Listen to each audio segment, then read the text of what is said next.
परमेश्वर जानता है कि मुझे चर्च की आवश्यकता थी, मुझे जगह की जरूरत थी, मुझे कार चाहिए थी, मुझे घर की आवश्यकता थी, मुझे पेट्रोल की जरूरत थी, मुझे पैसों की जरूरत थी, मुझे सहायक की जरूरत थी, हर तरह के लोगों की जरूरत थी, मुझे सब मिला जो भी जरूरत थी। वो सब लोग मुझे चाहिए थे, मुझे मिले। वे सारी वस्तुएं जो प्रभु के काम के लिए चाहिए थे, मुझे मिले। और ये तो मैं बताऊं कि बिल्कुल सही है कि यदि आप पहले परमेश्वर के राज्य की खोज करें और उसकी धार्मिकता की, तो ये सारी चीजें आपको मिल जाएंगी। I'm giving you my heart and all that is within. I lay it all down for the sake of you, my King. I'm giving you my dreams. I'm laying down my rights. I'm giving up my pride for the promise of new.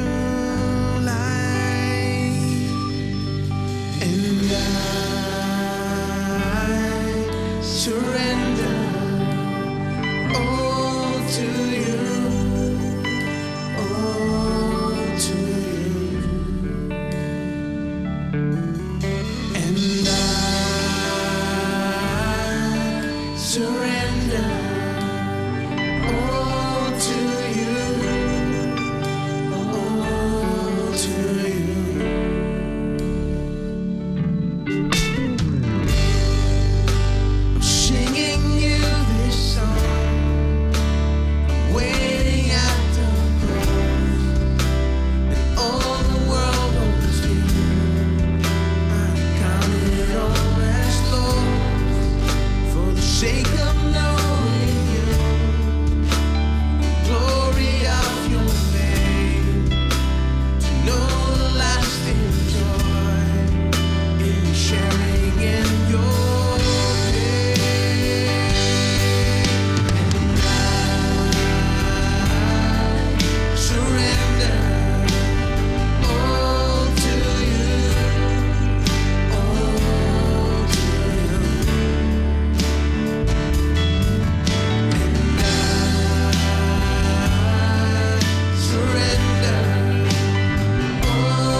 प्रकाशित वाक्य अध्याय 1 और मैं यहां पर पढ़ता हूं 5वें वचन से अंतिम भाग से शुरू करते हैं और फिर वचन 6 तक।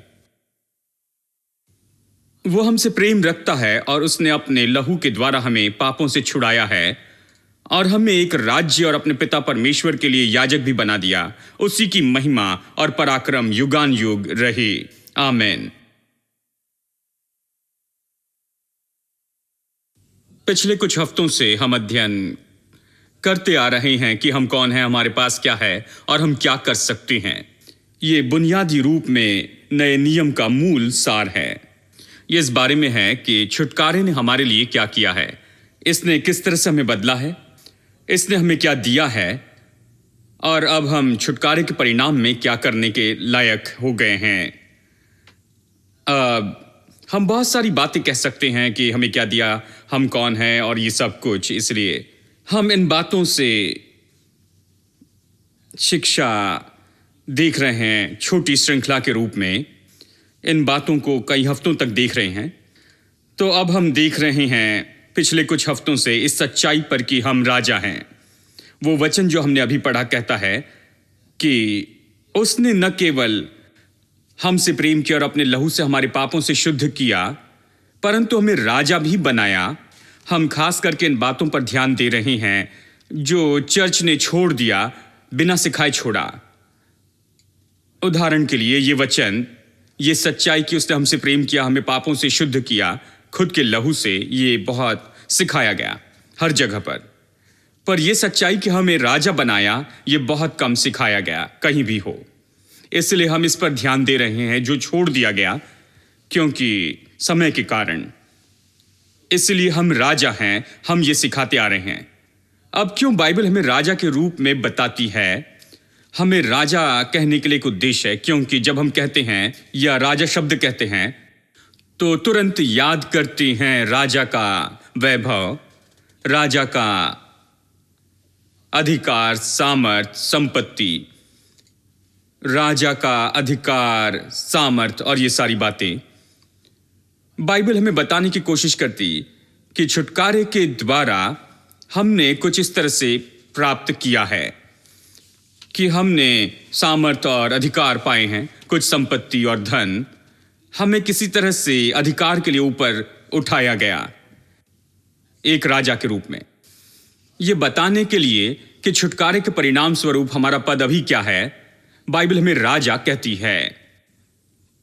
तो इस मनसा के साथ हमने इस विषय पर बात करना शुरू किया। पहले तो राजा का अधिकार, सबोपदेशक 8:4 कहता है, जहां राजा का वचन है वहां अधिकार है या सामर्थ है। राजा के शब्दों में सामर्थ होती है, उसकी सामर्थ उसके शब्दों में है। वैसे ही हमारी सामर्थ हमारे शब्दों में है। परमेश्वर ने हमें इस तरह बनाया और हमने बताया कैसे हम राज्य और शासन करते हैं अपने शब्दों का उपयोग करते हुए इस जीवन में, क्योंकि यहीं पर सामर्थ है। हम जैसे चाहे वैसे नहीं कह सकते हैं, उद्देश्य के साथ बात करनी चाहिए हमारी परिस्थिति में बदलाव लाने के लिए, और हम ये कर सकते हैं अपने शब्दों से। अब इसके बाद हम राजा की संपत्ति के विषय में देख रहे थे। यह बहुत ही महत्वपूर्ण है, क्योंकि यदि वो राजा है तो वो गरीब राजा नहीं हो सकता। एक राजा गरीब नहीं हो सकता। एक राजा का सरल मतलब है कि वो धनी है, राजा होने के नाते वो धनी है। इसलिए हमने राजा की संपत्ति के विषय में बातें की। अब पिछले हफ्ते हम कुछ स्पष्ट करने लगे थे और आओ वहीं से शुरू करें, मत्ती अध्याय 6 से। आइए मत्ती सुसमाचार अध्याय 6 में चले, उस महान वचन के भाग में जहां यीशु कहता है कि इस बात की चिंता न करना कि क्या खाओगे, क्या पियोगे या फिर क्या पहनोगे। फिर वो आकाश के पक्षियों का उदाहरण देता है कि कैसे पिता, स्वर्गीय पिता उन्हें खिलाता है। ये बताता है फूलों के विषय कि कैसे हमारा स्वर्गीय पिता उन्हें पहनाता है। और फिर वचन 30 में कहता है, अध्याय 6 वचन 30, ये कहने के बाद हम पूरा वचन का भाग नहीं पढ़ेंगे, वचन का पूरा भाग वचन 24 से शुरू है। वचन 30 में कहता है, इसलिए जब परमेश्वर मैदान की घास को जो आज है और कल आग में झोंकी जाएगी ऐसे वस्त्र पहनाता है, तो हे अल्पविश्वासियों, तुमको वो इससे बढ़कर क्यों न पहनाएगा। इसलिए तुम चिंता करके ये न कहना कि हम क्या खाएंगे या क्या पिएंगे या हम क्या पहनेंगे, क्योंकि अन्य जाति इन सब वस्तुओं की खोज में रहते हैं। अब ये कथन है जो पिछले हफ्ते हमने शुरू किया और हम इसे देखेंगे। अन्य जाति इन सब वस्तुओं की खोज में रहते। क्यों अन्य जाति शब्द उपयोग हुआ? अन्य जाति मसीह के पहले पुराने संसार में, मसीह के समय भी क्रूस के पहले, ये संसार 2 भागों में बटा था, यहूदी और अन्य जाति। क्रूस के बाद ये बढ़ गया यहूदी और अन्य जाति और चर्च। इसके ये पहले केवल यहूदी और अन्य जाति थे। तो संसार में केवल 2 समूह थे, यहूदी और अन्य जाति। यहूदी अब्राहम के वंश हैं, अन्य जाति बाकी सभी लोग हैं जो इस समूह के नहीं हैं। अब्राहम के वंश के पास प्रभु की प्रतिज्ञा थी, प्रभु को जानते थे, जीवित परमेश्वर उनका प्रभु था, उनके पास प्रभु की वाचा थी, वो विशेष लोग थे। अन्य जाति प्रभु को नहीं जानते थे, प्रभु की वाचा नहीं थी, उनके पास प्रभु का ज्ञान नहीं था। इफिसियों अध्याय 2 इसका वर्णन करता है, वे संसार में बिना आशा के हैं क्योंकि वे परमेश्वर को नहीं जानते, वे अन्य जाति। अब वो कहता है अन्य जाति की विशेष जीवन शैली है, वो क्या करते हैं, उनका जीवन इस पर आधारित होता है कि वे क्या खाएंगे, क्या पिएंगे और क्या पहनेंगे। इन वस्तुओं के पीछे वो भागते रहते हैं। इस बारे में है कि कैसे पैसे कमाएं, कैसे किराया चुकाएं, कैसे भुगतान करें, कैसे जीवन की जरूरत पूरी करें, कैसे परिवार की देखभाल करें, कैसे सब बातों को करें। इसी विषय की चिंता रहती है। वे इन सब वस्तुओं को खोजते हैं। अब ये संदर्भ हमें बताता है कि वे इन वस्तुओं को खोजते हैं। इसका मतलब यह है कि हमें इन बातों की खोज नहीं करनी चाहिए। वे इन बातों को खोजते हैं, वे प्रभु को नहीं जानते, इसलिए उन्हें खुद का प्रबंध करना पड़ता है। प्रबंध उनका बोझ है, ये उनके सिर पर है कि खुद का प्रयोजन करे। ये उनके सिर पर है, ये उनका बोझ है, ये उनके कंधों पर है। अपनी जरूरत पूरी करते चले जाना। उनकी घटी उनके द्वारा पूरी होती है, उनके कामों से पूरी होती है, उनकी कमाई से ही पूरी होती है। वो दिन भर बस कष्ट करते रहते हैं और मेहनत करते और सब कुछ, और उनका काम यही है कि पूरा जीवन इस पर आधारित है कि वे क्या खाएंगे, क्या पिएंगे और क्या पहनेंगे। अन्य जाति यही खोजती है। अब हम अलग समूह के हैं, हम अन्य जाति नहीं, हम परमेश्वर को जानते हैं जैसे यहूदी लोग प्रभु को जानते थे। हम ऐसे लोग हैं जो प्रभु को जानते।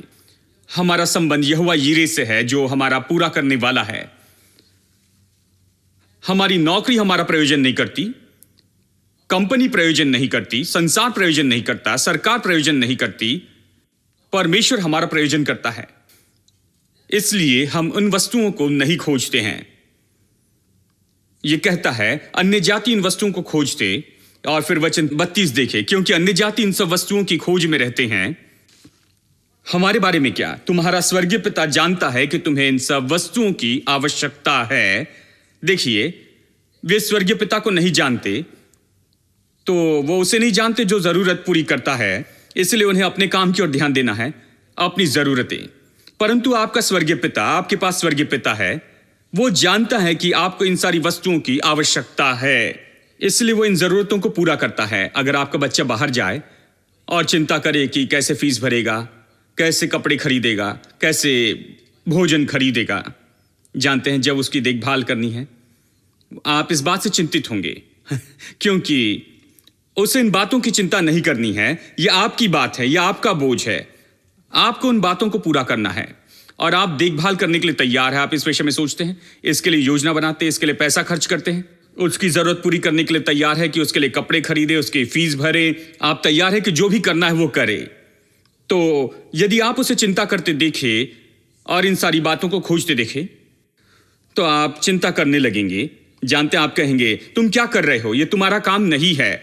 चिंता करना तुम्हारा काम नहीं है। तुम्हारा काम पढ़ाई करना है, तुम्हारा काम है स्कूल जाना है, तुम्हारा काम है कि पढ़ाई की ओर ध्यान देते जाना है और उसमें अच्छे अंक लाना है, क्योंकि मैं सभी जरूरत पूरी करूंगा, मैं तुम्हारी फीस भरूंगा, भोजन का प्रबंध करूंगा, सब निश्चित कर लूंगा कि हर जरूरत पूरी हो। क्या यह सही है? परमेश्वर इसी तरह से हमारे लिए भी करता है। यीशु कह रहा है अन्य जाति इन वस्तुओं की खोज में रहती है क्योंकि उनके पास स्वर्गीय पिता नहीं। वो स्वर्गीय पिता को नहीं जानते कि जरूरत पूरी हो, परंतु आपका पिता, आपका स्वर्गीय पिता जानता है कि आपको इन सारी वस्तुओं की जरूरत है। वो अच्छे से जानता है, वो पहले से जानता है कि इन सारी चीजों की जरूरत है। परंतु पहले तुम परमेश्वर के राज्य और उसके धर्म की खोज करो। हमें क्या खोजना चाहिए? हमें नहीं खोजना है कि हम क्या खाएंगे, क्या पिएंगे और हम क्या पहनेंगे। हमें ये नहीं खोजना है। हमें परमेश्वर के राज्य और उसकी धार्मिकता को खोजना है। चलिए आधुनिक शब्दों में बता दूं, हमें इस संसार में परमेश्वर का उद्देश्य खोजना है। परमेश्वर का राज्य और उसकी धार्मिकता का यही मतलब है। हमें इस संसार में परमेश्वर के उद्देश्य को खोजना है। इसका मतलब मुझे मेरे जीवन में मेरे काम को ढूंढते रहना है कि मैं क्यों पैदा हुआ, मुझे क्या करना चाहिए, क्यों मैं यहां पर हूं, कौन से वरदान मुझे दिए गए हैं, मुझे कौन सी योग्यताएं परमेश्वर ने दी है, मुझे क्या करना चाहिए, मेरा क्या कार्य है। देखिए, मैंने बताया कि आदम को 3 बातें दी गई जब उसने पहले शुरू किया था, ठीक है। संगति, कार्य, उसने प्रभु के साथ संगति रखी, उसके पास काम था। बहुत स्पष्ट कार्य, रक्षा करो और देखभाल करो जो प्रभु ने उसके हाथों में दिया। तीसरी बात था प्रबंध। मैंने आपको बताया कि उसका कार्य उसके प्रबंध से जुड़ा हुआ नहीं था। प्रभु ने कभी नहीं कहा काम करोगे तो खाओगे, नहीं, ये बाद में आया। कार्य और प्रबंध जुड़े हुए नहीं थे। प्रबंध अलग से दिया गया था, कार्य प्रबंध से बिल्कुल अलग था। अब पतन के बाद सबसे दुख की बात तो यह हुई, प्रबंध और कार्य एक साथ में जुड़ गए। काम करोगे तो खाओगे, और वो भी अपने माथे के पसीने से खाया करोगे। आपको दुख की रोटी खाना पड़ेगा, बाइबल कहती है, क्योंकि कार्य और ये प्रबंध एक साथ जुड़ गए। इसी से जीवन में बहुत कठिनाई आ गई। यदि काम करेंगे तो खाएंगे, नौकरी प्रयोजन करने वाली बन गई। तो अब कोई अपना कार्य नहीं खोजता है, हर कोई नौकरी खोज रहा है। कोई भी कार्य नहीं खोजता, हर कोई नौकरी खोज रहा है ताकि उनको अच्छा वेतन मिले, उनके परिवार की देखभाल हो सके, कार का बिल चुका सके, घर का बिल चुका सके, सभी बिल चुका सके और जीवन को जिए, जीवन का निर्वाह कर सके। वे सब नौकरी की खोज में हैं। इसलिए जब लड़का कॉलेज में जाता है तो सब कोई कहते हैं तुम डॉक्टर बन जाना। उन दिनों में ज्यादा ध्यान डॉक्टर पर था, इसलिए हर कोई डॉक्टर बनना चाहता था।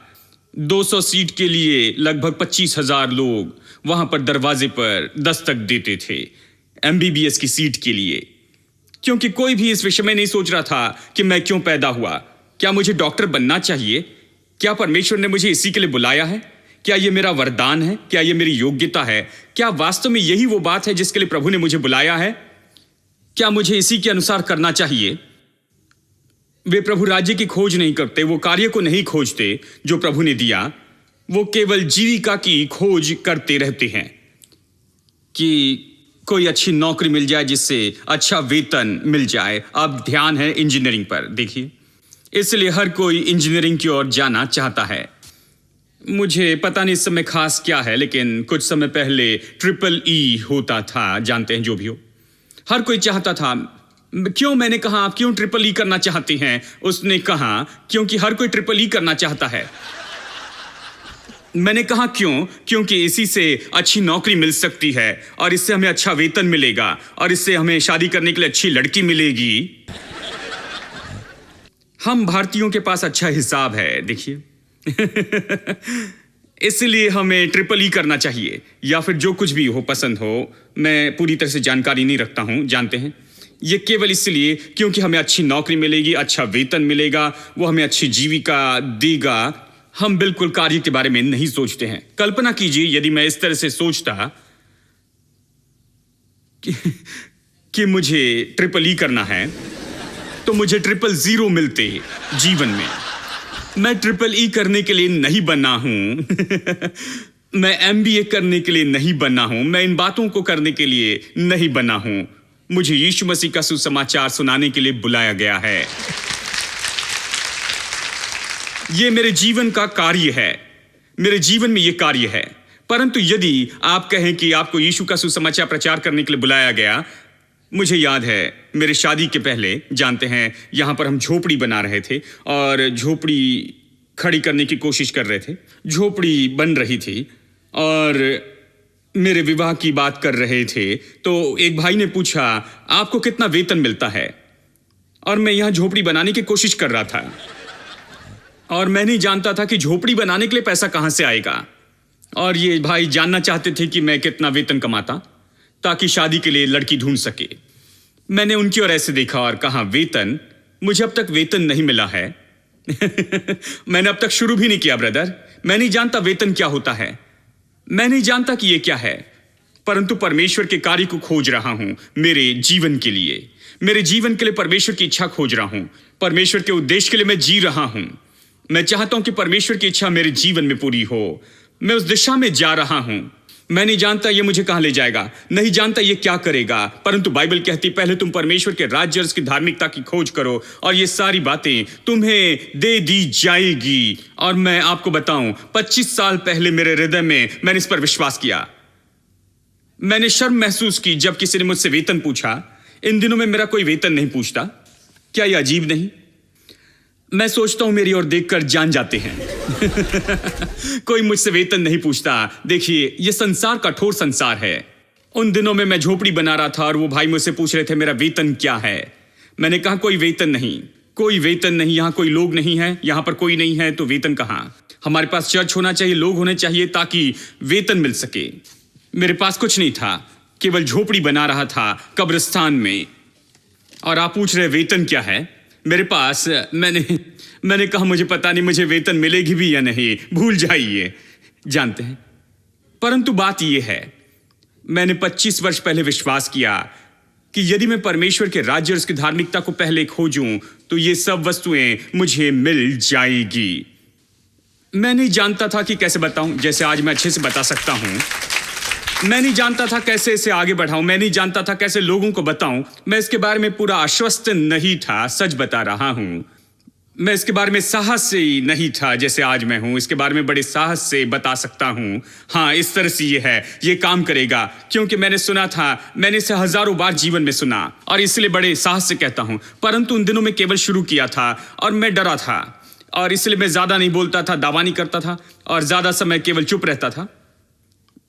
मैं ज्यादा नहीं बोलता था जब भी वो तनख्वाह के बारे में कहते थे, क्योंकि मैं नहीं जानता था क्या होने वाला है, परंतु दिल में जानता था यदि मैं परमेश्वर के कार्य का अनुकरण करूं, प्रभु के राज्य का और उसके धार्मिकता को पहले खोजूं तो ये सारी चीजें मिल जाएगी।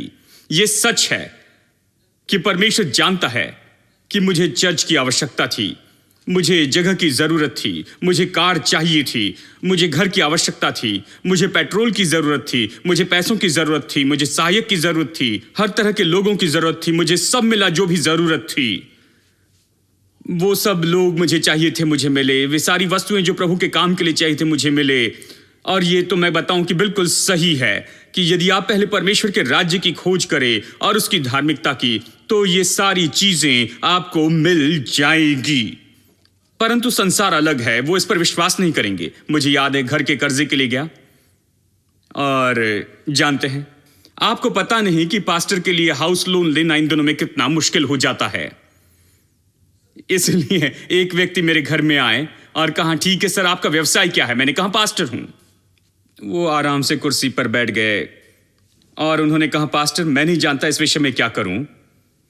वो सोचते हैं कि पास्टर के पास कुछ नहीं, उनके पास कुछ नहीं होना चाहिए। कैसे एक पास्टर हाउस लोन के किस्तों का भुगतान करेंगे? जानते हैं, आपकी आय क्या है? क्या ये नियमित है? क्या ये बढ़ती जाएगी या घटती जाएगी? अधिकांश घटती है, उन्होंने कहा।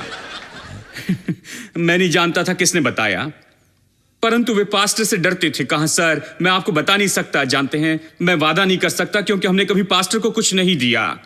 आपकी पत्नी क्या करती? मैंने कहा डॉक्टर है। तो आप उनके नाम पर लोन ले सकते हैं।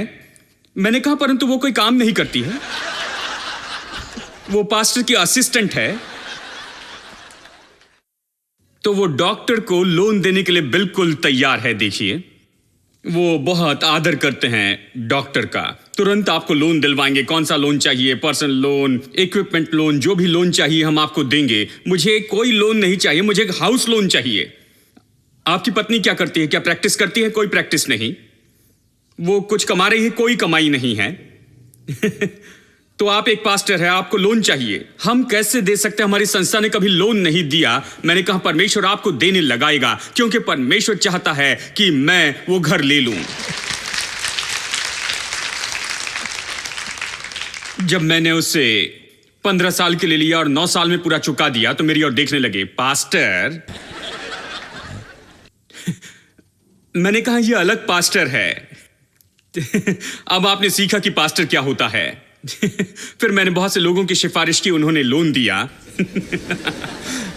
अगर आप उनकी ओर से आ रहे हैं तो लोन दूंगा। हां, देखिए, लोग कार्य में विश्वास नहीं करते हैं। उन्होंने कार्य में विश्वास खो दिया।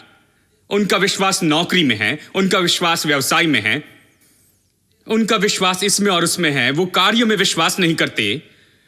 परंतु मैं चाहता हूं कि इस पर आप ध्यान दीजिए कि जब यीशु मसीह आया और हमें वापस परमेश्वर के साथ संगति में लाता है,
the camp, at the shout of El Shaddai, every enemy will flee from the fire in his eyes.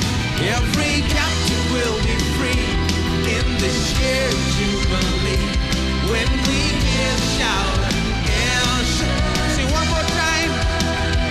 There'll be victory in the camp at the shout of El Shaddai. Every enemy will flee from the fire in his eyes. Every captive will be free in this year of Jubilee. When we hear the shout of El Shaddai, when we hear the shout of El Shaddai, when we hear the shout of El Shaddai. Can you hear it? The thunder in the distance when we worship. The Lion of Judah roars. Strongholds crumble all around us in the